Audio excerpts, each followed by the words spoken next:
Hello everyone, welcome back. Today we will going to discuss oogenesis means gametogenesis in female. तो एक major topic start किया था gametogenesis, जिसमें spermatogenesis हम देख चुके थे लास्ट लेक्चर में। आज हम oogenesis देखेंगे, लेकिन oogenesis को पढ़ने के लिए स्ट्रक्चर ऑफ ओवरी देखना जरूरी है, ओवरी की स्ट्रक्चर को समझना जरूरी है। साथ ही ओवरी की स्ट्रक्चर समझ के ही हम oogenesis को देख पाएंगे।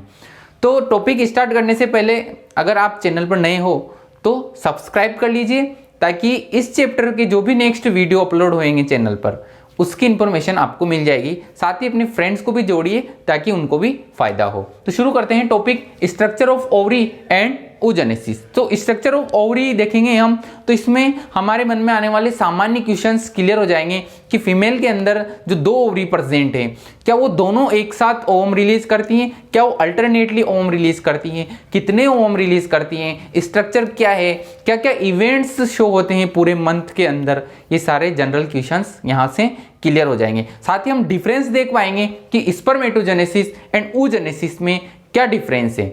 ठीक है, तो शुरू करते हैं हम स्ट्रक्चर ऑफ ओवरी, उसके बाद लेंगे oogenesis। तो स्ट्रक्चर ऑफ ओवरी में आपको एक ओवरी, ये पूरी स्ट्रक्चर ओवरी की है, एक सिंगल ओवरी की दो ओवरी प्रेजेंट होती हैं फीमेल के अंदर, जिसमें हम एक ओवरी देख रहे हैं और इसमें होने वाले सारे इवेंट्स देखेंगे क्योंकि डिफरेंट टाइम पर परफॉर्म होते हैं। तो ओवरी में सबसे पहले इसके लेयर की बात करते हैं। इसमें जो दो आउटर लेयर नजर आ रही है ग्रीन और ब्लैक कलर की, जो आउटर लेयर है वो है जर्मिनल एपिथेलियम और जो इंटरनल लेयर है ब्लैक कलर की वह है ट्यूनिका एल्बुजिनिया।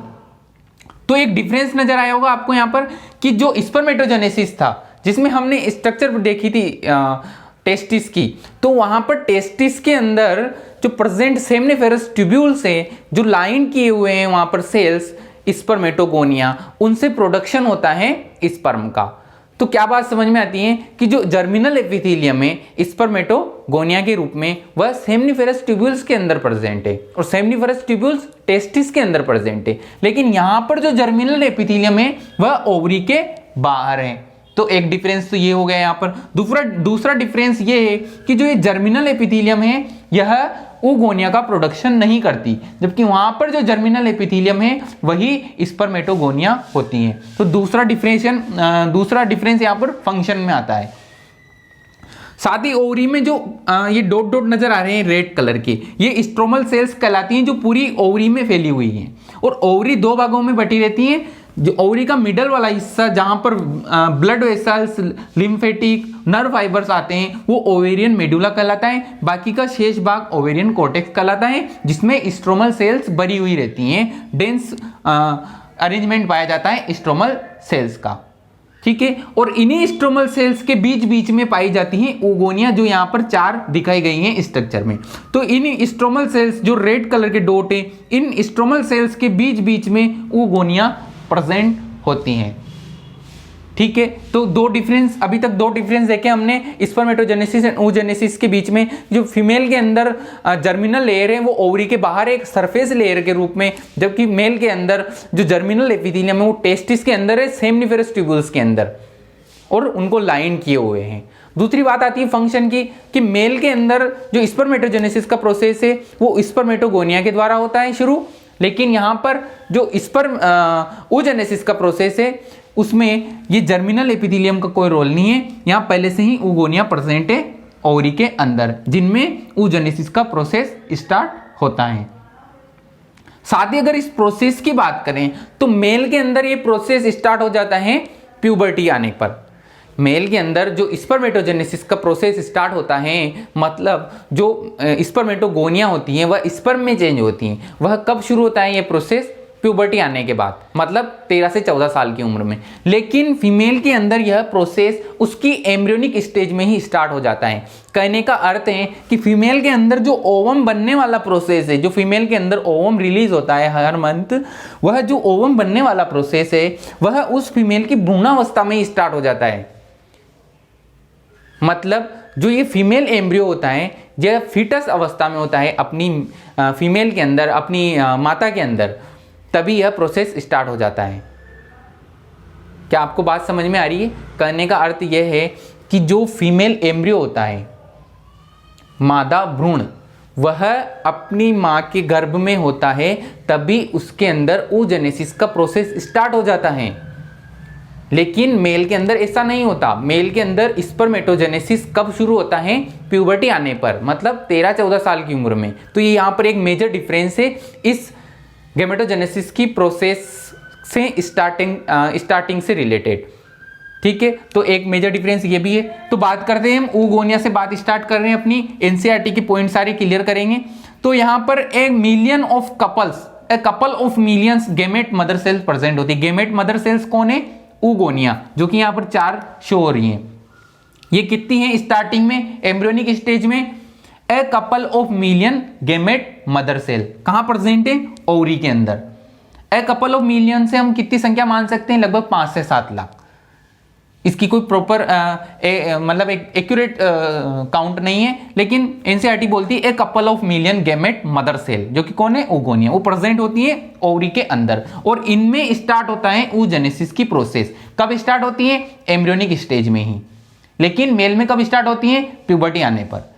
तो oogenesis की प्रोसेस स्टार्ट हो चुकी रहती है एम्ब्रियोनिक स्टेज में ही, और प्राइमरी oocyte बनता है। मतलब ये oogonia ग्रोथ करके प्राइमरी oocyte बना लेती हैं और इनके चारों तरफ एक स्ट्रोमल सेल्स की लेयर अरेंज हो जाती है।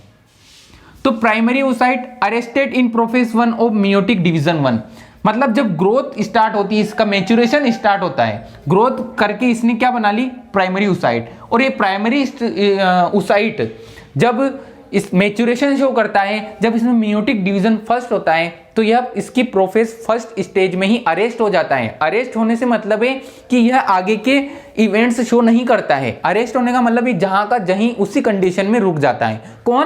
Primary oocyte। और इस लैंग्वेज को क्या बोल रहे हैं कि primary oocyte arrested in prophase 1 of meiotic first. किस वजह से अरेस्ट हुआ? Due to OMIP। OMIP का मतलब है oocyte maturation inhibiting protein. oocyte maturation inhibiting protein कहां से रिलीज हो रही है? जो ये प्राइमरी oocyte है, इसके चारों तरफ ये डार्क कलर की फ्लैट सेल्स बताई गई हैं यहां पर इस स्ट्रक्चर में, उन सेल से रिलीज होता है ये oocyte मैच्योरेशन इनहिबिटिंग प्रोटीन। नाम से समझ में आ रहा है, oocyte मतलब यह, मैच्योरेशन मतलब इसकी मैच्योरेशन स्टेज, जिसको हम मियोसिस भी बोलते हैं। हमने स्पर्मेटोजेनेसिस में जो मियोसिस स्टार्ट हुआ था उसको मैच्योरेशन फेज बोला था, तो मैच्योरेशन टर्म शब्द वहां से लिया गया है। और इनहिबिटिंग मतलब रोक देना प्रोटीन। तो oocyte maturation inhibiting protein release होता है, इसके चारों तरफ प्रेजेंट सेल्स हैं जो कि प्राइमरी oocyte के मैच्योरेशन को रोक देता है। मतलब मेयोटिक फर्स्ट की प्रोफेस फर्स्ट में इसको अरेस्ट कर लेता है। और इसके चारों तरफ जो प्रेजेंट है ये ग्रेन्युलर सेल्स, इस स्टेज को बोलते हैं प्राइमरी फॉलिकल। मतलब जो primary oocyte surrounded by a layer of granulosa cells, इस स्टेज को क्या बोल रहे हैं? Primary follicle. फॉलिकल किसको बोल रहे हैं? कि जो प्राइमरी oocyte है उसके चारों तरफ जो सेल्स है कोल्यूमनर और क्यूबोइडल, उन सेल्स के अरेंजमेंट को, इस प्राइमरी oocyte के चारों तरफ उन सेल्स के अरेंजमेंट को हम फॉलिकल बोल रहे हैं। इस कंडीशन को हम प्राइमरी फॉलिकल बोल रहे हैं। ठीक है, तो क्या बोलते हैं एनसीईआरटी कि primary oocyte surrounded by a layer of granulosa cells. तो ये बात यहां पर क्लियर होती है कि जो प्राइमरी oocyte है वो ग्रेन्युलोसा सेल्स के द्वारा यहां पर कवर है, जिसको हम प्राइमरी फॉलिकल बोल रहे हैं। अब बात आ चुकी है प्यूबर्टी की। ये यहां से यहां तक का प्रोसेस क्या हो चुका है? प्यूबर्टी आने तक का। मतलब at puberty only 60 to 80,000 primary follicle are left in each ovary. मतलब ये जो बात यहां से की थी हमने oogonia से प्राइमरी फॉलिकल तक, ये पूरा समय एम्ब्रियोनिक स्टेज का है। जो प्राइमरी फॉलिकल है वह किस स्टेज में प्रेजेंट है? प्राइमरी oocyte स्टेज में, जो कि अरेस्ट हो चुकी है मेयोटिक फर्स्ट की प्रोफेस फर्स्ट में। अब यहां पर संख्या का डिफरेंस आ रहा है कि जो oogonia थी एम्ब्रियोनिक स्टेज में, जो लाखों में थी संख्या, लगभग कितनी थी उसकी? A couple of million. ठीक है, तो यहां पर जो अ कपल ऑफ मिलियन संख्या थी वह घट के कितनी रह गई? 60 to 80,000। कब की बात हो रही है? प्यूबर्टी आने के बाद की। और ये कब की बात है? एम्ब्रियोनिक स्टेज की। मतलब एम्ब्रियोनिक स्टेज में जो इतनी संख्या थी इन प्राइमरी oocyte की या oogonia की, वो घटकर कितनी रह गई? 60 to 80,000 इन इच ओवरी। तो यहां पर ये जो संख्या घटी है इसको बोलते हैं फॉलिकुलर एट्रेजिया। मतलब फॉलिकल्स का भक्षण, फॉलिकल का फेगोसाइटोसिस होता है यहाँ पर। कब शुरू होता है ये? एम्ब्रियोनिक स्टेज से ही। और बात कहाँ तक पहुंच चुकी है? प्यूबर्टी आने तक। जो फीमेल भ्रूण की बात की थी हमने, अब उस भ्रूण ने जन्म भी ले लिया है और उसके अंदर प्यूबर्टी भी आ चुकी है। प्यूबर्टी आने की कंडीशन में उसके अंदर उसकी ओवरी में प्रेजेंट जो प्राइमरी ओसाइट है या प्राइमरी फॉलिकल है, उनकी संख्या 60 से 80 हजार ही रह चुकी हैं एक सिंगल ओवरी में। मतलब जो संख्या मिलियन में थी वो काफी घट चुकी है। इसको फॉलिकुलर एट्रेजिया बोल रहे हैं, मतलब फॉलिकल का भक्षण हुआ है। तो यह यहाँ पर एक समझने लायक पॉइंट है कि यहाँ पर फॉलिकल का भक्षण होता है, उसको हम बोलते हैं फॉलिकुलर एट्रेजिया। ठीक है, और संख्या काफी घट चुकी है फीमेल के अंदर। साथ ही अगर हम बात करेंगे तो जो इनमें जो लेयर्स प्रेजेंट है उनसे लगातार सीक्रेट हो रहा है OMIP। तो प्राइमरी ओसाइट जो इन सेल्स के अंदर प्रेजेंट है वो अभी तक भी अरेस्ट है। तो एक बात ये हो गई यहाँ पर। अब आगे की बात करते हैं। दूसरा डिफरेंस अगर हम यहाँ पर समझें स्पर्मेटोजेनेसिस एंड oogenesis में, तो oogenesis के अंदर एक बार जो oogonia बन गई तो वह डिवाइड होकर दूसरी oogonia नहीं बनाती हैं, जबकि मेल के अंदर लगातार स्पर्मेटोगोनिया डिवाइड होकर अनदर स्पर्मेटोगोनिया बनाती रहती है। मतलब एक स्पर्मेटोगोनिया से दूसरा स्पर्मेटोगोनिया बनता है। लेकिन यहां पर क्या हुई कि oogonia से जब प्राइमरी ओसाइट बन गया तो प्राइमरी ओसाइट से प्राइमरी ओसाइट नहीं बनता है। मतलब एक बार जो संख्या फिक्स हो चुकी है प्राइमरी ओसाइट की, वह वही रहेगी पूरे जीवन भर और खत्म होती जाएगी फॉलिकुलर एट्रेजिया की वजह से। मतलब एक बार जो संख्या डिक्लेयर हो चुकी है प्राइमरी ओसाइट की, क्योंकि oogonia प्राइमरी ओसाइट में चेंज हो चुका है, तो प्राइमरी ओसाइट डिवाइड होकर प्राइमरी ओसाइट नहीं बनाता है। तो इनमें जो प्रारंभिक स्टेज थी कितनी, प्यूबर्टी आने तक 60 to 80,000, तो यही बनी रहेगी और घटती जाएगी। मतलब 60 to 80,000 जो हर एक ओवरी के अंदर प्राइमरी फॉलिकल की संख्या है वह कभी इंक्रीज नहीं होएगी, वह घटती ही जाएगी फॉलिकुलर एट्रेजिया की वजह से। मतलब प्राइमरी ओसाइट डिवाइड होकर प्राइमरी ओसाइट नहीं बनाता है। लेकिन मेल के अंदर यह कंडीशन पाई जाती है कि वहां पर स्पर्मेटोगोनिया डिवाइड होकर और दूसरे स्पर्मेटोगोनिया बनाता जाता है और यह उसकी पूरी लाइफ में चलता रहता है। तो एक यहाँ भी डिफरेंस है कि यहाँ पर 60 to 80,000 प्राइमरी फॉलिकल प्रेजेंट होते हैं इसके प्यूबर्टी आने पर, और यह घटते जाते हैं फॉलिकुलर एट्रेजिया की वजह से।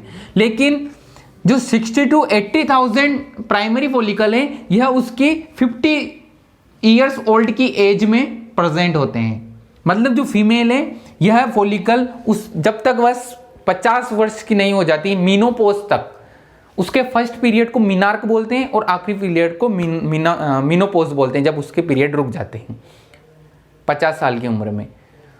तो जो फॉलिकुलर एट्रेजिया की रेट शुरू में कितनी थी oogonia से प्राइमरी फॉलिकल तक, काफी ज्यादा थी कि लाखों में थे जो हजारों में बच चुके हैं।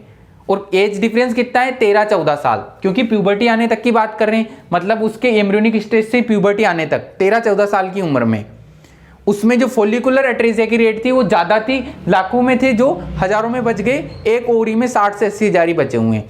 लेकिन अब जो फॉलिकुलर एट्रेजिया की रेट रहेगी वह डिक्रीज हो जाएगी FSH के प्रभाव की वजह से, जिसकी वजह से 50 साल तक की उम्र तक उसके अंदर ये कुछ न कुछ थोड़ी बहुत संख्या में ही सही, लेकिन ये प्राइमरी फॉलिकल प्रेजेंट रहेंगे, क्योंकि फॉलिकुलर एट्रेजिया की रेट डिक्रीज हो चुकी है। किसकी वजह से? FSH की वजह से। तो अब बात करते हैं यहां से जो है फीमेल्स में मेंस्ट्रुअल साइकिल स्टार्ट होती है, मतलब उसमें प्यूबर्टी आ चुकी है। अब प्यूबर्टी से बात करेंगे हम, ये सारी प्यूबर्टी आने के बाद की बात करेंगे। अब ये बात पूरी चलेगी 1 मंथ के अंदर होने वाली। यहां से जो बात करेंगे एंड तक, यह पूरी घटनाएं उसके अंदर, उसकी ओवरी के अंदर 1 मंथ के अंदर घटित होती हैं। वो घटनाएं हैं ये सारे, यहां से लेकर आखिरी तक के इवेंट सारे 1 मंथ में होने वाले इवेंट्स थे।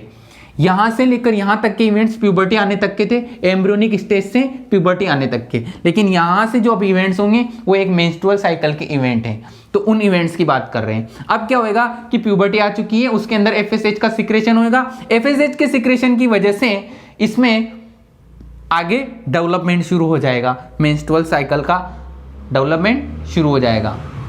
उसकी मंथली जो स्टेजेस चलती हैं ओवरी के अंदर, उनका आगे फर्दर डेवलपमेंट शुरू होएगा। तो FSH के प्रभाव की वजह से कुछ प्राइमरी फॉलिकल इंड्यूस हो जाती हैं और आगे का डेवलपमेंट शो करती हैं। लेकिन इंड्यूस 7 से 8 होती हैं, लेकिन उनमें सिर्फ एक में ही डेवलपमेंट देखा जाता है, क्योंकि वह एक ही ज़्यादा सेंसिटिव होती हैं और आगे फर्दर डेवलपमेंट शो करती हैं, आगे के इवेंट शो करती हैं। मतलब इंड्यूस तो 7 to 10 होती हैं, लेकिन डेवलपमेंट सिर्फ एक करती हैं। मतलब प्रॉपर इंड्यूस, मतलब पूर्ण रूप से इंड्यूस सिर्फ एक होती हैं, जो कि ज़्यादा सेंसिटिव होती हैं और आगे सिर्फ वही डेवलपमेंट शो करेगी। मतलब आगे जो ओवम का निर्माण होएगा वो सिर्फ एक ओवम का निर्माण होएगा, क्योंकि एक प्राइमरी फॉलिकल पूर्ण रूप से इंड्यूस हुई है, आगे के इवेंट्स शो करेगी। तो अब हम बात कर रहे हैं सिर्फ एक प्राइमरी फॉलिकल की, जो कि एफएसएच के प्रभाव में इंड्यूस हो चुका है। अब उसमें कुछ थीका लेयर्स का निर्माण हो चुका है। New theca layer are formed in primary oocyte और सेकेंडरी फॉलिकल बोलते हैं इस स्टेज को, जिसमें कि प्राइमरी फॉलिकल से सेकेंडरी फॉलिकल स्टेज आ चुकी है। जिसमें क्या हुआ, क्या कैरेक्टरिस्टिक है सेकेंडरी फॉलिकल के, कि उसमें और ग्रेन्युलोसा सेल्स उसके चारों तरफ अरेंज हो चुकी है, जिनको न्यू थीका लेयर बोल रहे हैं। साथ ही ग्रेन्युलोसा सेल्स की लेयर भी बढ़ चुकी है। यहाँ पर सिंगल लेयर थी, अब लेयर्स बढ़ चुकी हैं। और साथ ही प्राइमरी oocyte के द्वारा एक जोना पेलिसुडा लेयर का सिक्रेशन हो चुका है, जो कि रेड कलर की बताई गई है। नेक्स्ट स्टेज में क्या होगा टर्सरी फॉलिकल में, कि इसमें एक कैविटी बन जाएंगी एंट्रम।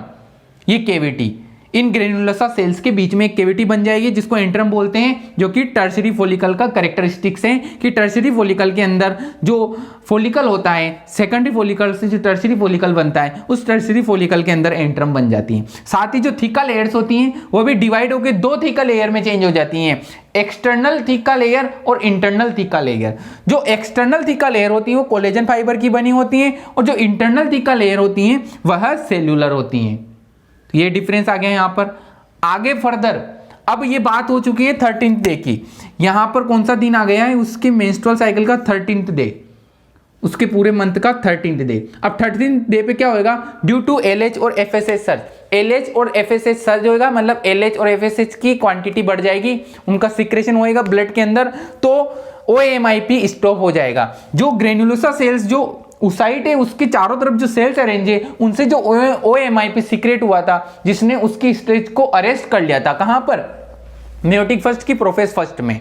अब एलएच और एफएसएच के सर्च की वजह से ओएमआईपी का सिक्रेशन स्टॉप हो जाएगा, सो वह अपना मियोटिक डिवीजन फर्स्ट पूरा कंप्लीट कर लेगा। और साथ ही oocyte किसमें कन्वर्ट हो जाएगा, सेकेंडरी oocyte में। Meiotic division complete primary oocyte का और सेकेंडरी oocyte में चेंज हो जाएगा, और एक पोलर बॉडी भी निकल जाएगी यहां से। जो डिवीजन फर्स्ट कंप्लीट हुआ है मियोसिस फर्स्ट, उसमें एक तो बनेगा सेकेंडरी oocyte, एक बनेगी पोलर बॉडी। पोलर बॉडी सिर्फ क्रोमोसोम हाफ करने में मदद करती है, बाकी सारा साइटोप्लाज्म सेकेंडरी oocyte में आ जाएगा। पोलर बॉडी में सिर्फ हाफ क्रोमोसोम संख्या चली जाएगी, मतलब अब ये सेल्स हेप्लोइड हो चुकी रहेगी। जो पोलर बॉडी है वो तो डेड हो जाएगी, ये सेल्स आगे फर्दर डेवलपमेंट करेगी, कौन, सेकेंडरी oocyte। और सेकेंडरी oocyte फिर ये जो प्राइमरी oocyte सेकेंडरी oocyte में चेंज हुआ है, ये किसकी वजह से चेंज हुआ है, एफएसएच और एलएच सर्च की वजह से। और सेकेंडरी oocyte में कन्वर्ट होने के बाद यह अरेस्ट हो जाता है दोबारा से मेटाफेज सेकंड में। मतलब ये सेकेंडरी oocyte इसकी मेटाफेज सेकंड, मियोसिस सेकंड की मेटाफेज सेकंड में दोबारा से अरेस्ट हो जाता है, और अरेस्ट हुए ही रहता है जब तक कि ये ओवम बन के रिलीज नहीं हो जाता। ओवम किसको बोल रहे हैं, इसी सेकेंडरी oocyte को। अब क्या होगा, ये ग्रेन्युलोसा सेल्स जो है इनके द्वारा एक फ्लूइड का सिक्रेशन होएगा, वो फ्लूइड यहाँ पर प्रेशर इंक्रीज कर देगा, और प्रेशर की वजह से ये सेल्स रप्चर कर जाएगी। ये जो लेयर्स हैं ये रप्चर कर जाएगी, ग्राफियन फॉलिकल जो ग्राफियन पुटिका है वह रप्चर कर जाएगी, और उससे ये सेकेंडरी oocyte बाहर आ जाएगा। और इसी सेकेंडरी oocyte को हम ओवम बोल रहे हैं, एनसीईआरटी में लिखा हुआ है यही सेकेंडरी oocyte ओवम है। और ये जो 2 लेयर के साथ बाहर निकलेगा, एक तो इसकी खुद की लेयर सेकेंडरी oocyte की, जो कि प्राइमरी oocyte ने बनाई थी लेयर, कौन सी, जोना पेलिसुडा। एक तो वो लेयर है रेड कलर की, दूसरी बाहर लेयर है जो ओवरी ने बनाई है इसके ऊपर, वो है कोरोना रेडिएटा। और इसी सेकेंडरी oocyte को एनसीईआरटी क्या बोलती है, ओवम। और यही ओवम आगे जाके फर्टिलाइजेशन जो करेगा, जब स्पर्म का पेनिट्रेशन होएगा तो स्पर्म के पेनिट्रेशन की वजह से यह सेकेंडरी oocyte इसका सेकंड डिवीजन भी, मियोटिक सेकंड डिवीजन भी कंप्लीट कर लेगा, और ओवम में चेंज हो जाएगा, और एक सेकंड पोलर बॉडी रिलीज हो जाएगी। तो ये प्रोसेस रहेगा आगे। If fertilization is done, ovum या secondary oocyte convert in ovum, then आगे जो लेयर्स रहेगी, अगर फर्टिलाइजेशन डन हुआ, आगे जो लेयर्स बची थी ग्राफियन पुटिका की, वो लेयर्स आगे एक ग्लैंडुलर सेल्स या ग्लैंडुलर टिश्यू का वर्क करेगी, एक एंडोक्राइनल ग्लैंड का वर्क करेगी जिसको कार्पस ल्यूटियम बोलते हैं, और फर्टिलाइजेशन होने के बाद यह कार्पस ल्यूटियम एक ग्लैंड की तरफ वर्क करती हुई हार्मोन रिलीज करेगी प्रोजेस्टेरोन, जो कि प्रेगनेंसी को बनाए रखेगा लगभग 3 मंथ तक। उसके बाद ये डिस्ट्रॉय हो जाएगी और प्लेसेंटा का निर्माण हो जाएगा एम्ब्रियो और मदर के बीच में, जो प्रोजेस्टेरोन सीक्रेट करेगा और एम्ब्रियोनिक कंडीशन को बनाए रखेगा। तो ये बात हो गई यहां पर सारे इस ओवरी के स्ट्रक्चर की। अब हम देख रहे हैं oogenesis का फ्लो चार्ट कि कैसे सेल डिवाइड होती है, कैसे पोलर बॉडी बनती है और कैसे ओवम रिलीज होता है। तो यहां पर एक बात समझ में आई कि यहां से जो यहां तक बात की थी वो एम्ब्रियोनिक स्टेज से प्यूबर्टी तक की थी, और प्यूबर्टी आने के बाद 1 मंथ के अंदर होने वाले सारे इवेंट्स की बात की थी हमने फीमेल की ओवरी के अंदर। दूसरी बात हम ये करने वाले हैं कि जो ओवम रिलीज हुआ है ये इस ओवरी की वॉल को तोड़ के निकला है। कैसे निकला है कि भाई जो ग्राफियन पुटिका थी उसमें स्फुटन कैसे हुआ कि यहाँ पर फ्लूइड सिक्रेशन हुआ इन सेल्स के द्वारा, ग्रेन्युलोसा सेल्स के द्वारा। फ्लूइड का सिक्रेशन किसने करवाया? एलएच सर्ज ने। अब उस फ्लूइड में प्रेशर लगा, ज्यादा वाल पे प्रेशर लगा तो ये रप्चर कर गई ग्राफियन पुटिका और यहाँ से सेकेंडरी oocyte बाहर निकल गया। लेकिन सेकेंडरी oocyte इस ग्राफियन पुटिका से तो बाहर निकल गया, ओवरी से कैसे बाहर निकलेगा? तो यहाँ पर एक एंजाइम रिलीज होता है इस लेयर्स के द्वारा, जो कि इसमें ग्रेन्युलोसा लेयर्स और थीका लेयर्स है, उनके द्वारा एक कोलाजिनेस एंजाइम रिलीज होता है जो कि थीका एक्सटर्ना और ओवरी की दीवार को रप्चर कर देता है, इनको गोल देता है और ओवम या सेकेंडरी oocyte यहां से बाहर आ जाता है। सेकेंडरी oocyte बाहर आ जाता है और ओवरी रप्चर हो जाती है। तो बात करते हैं यहां पर कि इस ओवरी से एक मेंस्ट्रुअल साइकिल में एक ओवम रिलीज होता है। क्या बात समझ में आती है कि एक मेंस्ट्रुअल साइकिल से एक ओवरी से एक ओवम रिलीज होता है, लेकिन ओवरी यहां पर 2 प्रेजेंट है। तो क्या दोनों ओवरी से एक एक ओवम रिलीज होता है कि मेंस्ट्रुअल साइकिल में? तो नहीं। एक बार इस ओवरी से ओवम रिलीज होएगा तो अगले मंथ वाली मेंस्ट्रुअल साइकिल में इस ओवरी से ओवम रिलीज होएगा, फिर अगले वाले में इस वाली ओवरी से ओवम रिलीज होएगा, तो अगले वाले में फिर इससे। तो अल्टरनेटली चलता है। एक बार इस ओवरी से ओवम रिलीज होएगा, इस महीने इस ओवरी से अगर ओवम रिलीज हुआ है तो अगले महीने इस ओवरी से ओवम रिलीज होएगा। तब तक ये ओवरी क्या करेगी? जो यहाँ पर रप्चर हुआ है इसकी वॉल में, जो यहाँ पर रप्चर हुई है, डैमेज हुआ है वॉल में, वो डैमेज कंट्रोल किया जाएगा, उस डैमेज को कवर किया जाएगा। इतने में अगले मंथ इससे रिलीज होएगा। जब इससे रिलीज होएगा, इसकी वॉल में डैमेज हो गया तो अगले मंथ इस ओवरी से ओवम रिलीज होएगा, तब तक इसकी वॉल में डैमेज को ठीक कर लिया जाएगा। तो ये यहाँ पर डैमेज कैसे ठीक किया जाता है ओवरी में, ये भी बात है। जरूरी नहीं है कि अल्टरनेटली रिलीज हो, एक साथ भी रिलीज हो सकते हैं, लेकिन यूजुअली तो अल्टरनेटली ही रिलीज होते हैं ओवम, एक ओवरी से एक बार और अल्टरनेटली एक बार इस ओवरी से एक बार इस ओवरी से। ये सामान्य बात है। तो अब बात कर रहे हैं हम oogenesis की। अभी इससे पहले वाले डायग्राम में हमने ओवरी में परफॉर्म होने वाले डिफरेंट इवेंट्स देखे थे, जिसमें कैसे हर मंथली एक ओवम रिलीज हो जाता है किसी भी एक ओवरी से। अब उसी चीज को हम एक फ्लो चार्ट में समझ रहे हैं, जिससे हमारा oogenesis का जो टॉपिक है वो क्लियर हो जाएगा बिल्कुल, कि ये पूरा चार्ट एनसीईआरटी में दे रखा है। अब हम यहाँ से फर्स्टली देख रहे हैं oogonia। oogonia में मैच्योरेशन होता है, मतलब ग्रोथ होती है, और ये प्राइमरी oocyte में चेंज हो जाती है। इसमें मैच्योरेशन स्टार्ट हो जाता है और वह अरेस्ट हो जाता है मियोटिक फर्स्ट की प्रोफेस फर्स्ट में। मतलब यह पूरी फीटल लाइफ में चलने वाली प्रोसेस है। ये जो भी प्रोसेस हो रहा है oogonia से प्राइमरी oocyte बन चुकी है, और अब फीटल लाइफ में जब प्राइमरी oocyte बन चुकी हैं तो यह अब यहाँ पर अरेस्ट हो चुकी हैं इसकी मैच्योरेशन फेज के मियोटिक फर्स्ट के प्रोफेस फर्स्ट में। जो इसमें मैच्योरेशन फेज स्टार्ट होती है वह OMIP के सिक्रेशन की वजह से प्राइमरी oocyte की फॉर्म में ही अरेस्ट हो चुकी हैं, और स्टेज कौन सी? मियोटिक फर्स्ट की प्रोफेस फर्स्ट में ही यह अरेस्ट हो चुकी है। अब यह फर्दर डेवलपमेंट नहीं शो करेगी। कब तक? जब तक कि प्यूबर्टी नहीं आ जाती। तो ये बात पूरी भ्रूणावस्था की हो चुकी है कि भ्रूणावस्था में ही प्राइमरी oocyte बन चुके हैं। अब प्राइमरी oocyte से नए प्राइमरी oocyte नहीं बनेंगे। अब ये संख्या यहाँ पर एक कितनी हो चुकी है? प्यूबर्टी आने तक 60 to 80,000 एक ओवरी के अंदर। ठीक है, एक ओवरी की बात कर रहे हैं, दोनों ओवरी की बात करेंगे तो संख्या को डबल कर देंगे। ठीक है, तो अब जब प्यूबर्टी आएगी 13-14 साल की उम्र में, तो फीमेल के अंदर एफएसएच रिलीज होएगा। एफएसएच के रिलीज होने की वजह से ओएमआईपी का सिक्रेशन कम हो जाएगा, जिसकी वजह से इसका मियोटिक फर्स्ट कंप्लीट हो जाएगा। और मियोटिक फर्स्ट डिवीजन कंप्लीट होएगा तो first meiotic division completed prior to ovulation.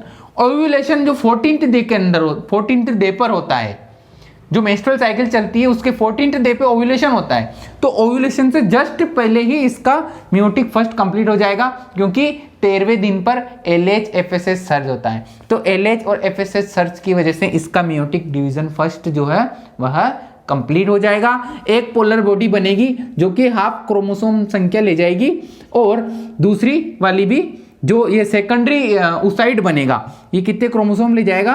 23 chromosome, या बोल सकते हैं इसको एन से शो कर देते हैं। हेप्लोइड संख्या हो रहती है तो हेप्लोइड संख्या बता देते हैं।